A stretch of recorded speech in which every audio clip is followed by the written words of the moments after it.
Hello everybody, welcome back to Screen Stars. I'm here today to bring you my review for the 2021 science fiction horror film COVID-21 Lethal Virus. A film that is co-written and directed by Daniel Hernandez Torrado, and it stars Christian Stam, Ramon Alaves and Loretta Hope and Lee Partridge. Now, have a guess what this film is about. Yes, this is one of probably a whole tirade and barrage of horror films that are going to be coming our way that are going to be COVID related. This is the first one I've seen, and essentially, yes, it jumps on the back of the COVID pandemic and does nothing creative with it, and basically just turns it into a zombie film. So at the very beginning of the film, you hear a couple of times the coronavirus being mentioned in the news, and then it switches immediately basically to a zombie chase film. Essentially is what the film about. There is very little story here other than run away, try and survive, try and get to this place to hopefully try and find a cure. Run away, bitey, try and survive. That's essentially the film that we're talking about here. This film is not anything new, unfortunately. Now, you may gather from my initial reaction to this film that I'm not impressed with it, and I'm not impressed with it for a number of reasons, but that's not to say it's all bad. I think there are some elements here that are decent. The production values, even though it's a very low budget film, I've seen worse in regards to the production values and the effects. The zombie effects are okay. The gunfire and things like that are okay. The costumes for the soldiers and things like that are okay. The weapons are okay. You know, it's not the cheapest, lowest budget film I've ever seen, even though the title and the premise suggests so. The performances are patchy here, and what I mean by that is the film, I believe, was made in Spain, so therefore you get quite a few Spanish actors, and English isn't their first language, so they struggle to handle the dialogue. You've got an actress who's English speaking, you've got an actor who is, I think, Dutch or something, some European country like the Netherlands or something like that. You've got these other characters doing like these weird, very bad Southern American accents. So what I mean by this is, it's clearly set in Spain. You can see that in a couple of scenes at the beginning of the film. Some of the soldiers speak in Spain. Just run with that. Be in Spain.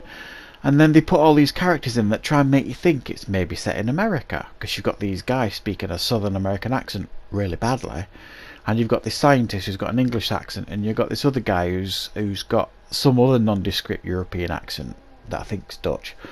It's all over the place. You've no idea where it's set, and I think it would have helped the film if they'd have just set it in Spain and ran with it, and even given the soldiers the Spanish dialogue and then put subtitles on. It would have added to the authenticity, but no, they run with this crazy idea that it's possibly set in America or something like that, and you just don't know where you are with it.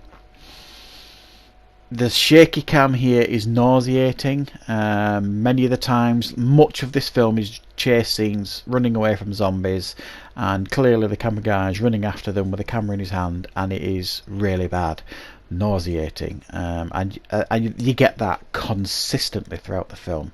Really bad, and I'm sure the budget, they couldn't have done much else, but they really should have limited it to maybe just one scene in the film, and the rest of the time just film them running statically or something like that. It really gets on your nerves. I mean, and to say nothing else, the film I think is in a pretty bad taste. I mean, you know, the pandemic is running rife, certainly in the UK right now, and I'm sure in many other parts of the world we know it is as well, and people are losing their lives. I think it's a bit cheap to dive on the back of the COVID pandemic with this title, and I'm sure when they made this film they didn't think it was going to have anything to do with COVID. I suspect, I don't know for sure, Maybe it was just going to be another nondescript zombie film, and they should have just run with that rather than, I think, jumping on back of this COVID thing. I don't think it helps the film. I think it harms it personally, because it feels like it's in bad taste.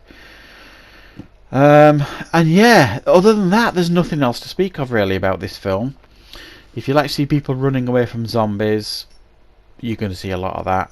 There's very little in the way of gore. You see zombies attempting to chomp down on people, and it's clearly actors who aren't really biting people. You can see that, and occasionally you'll see one of them pull up what is supposed to be a bit of flesh, but it doesn't feel realistic. There's no real sense of tension, because every scene where they're talking, you know it's going to end in them running away from zombies, and that's generally what happens, you know what I mean? And it's predictable as hell, the film. Really cliched. Adds nothing to the genre, to the zombie genre. It adds nothing, and this genre is so saturated now. In most films, I like to see something a little bit different, some twist to the genre, some sense of originality, and I'll praise it for that. And this film does nothing like that at all, which is a real shame, because, you know, there are aspects of it that you can see they put some effort in, you know what I mean? The production values, I've seen far worse. It looks okay. The effects, yes, low budget, but not brilliant, obviously, but again, acceptable. The zombie effects are acceptable, but they've just gone basically for a cheap zombie film and piggybacked the COVID pandemic, which I think is pretty poor. So I didn't like this film at all. I'm going to give it a 3 out of 10. Definitely one to avoid, guys. So I hope you enjoyed this review. Thank you very much for watching. And of course, I will be back with more content on Screen Stars very, very soon.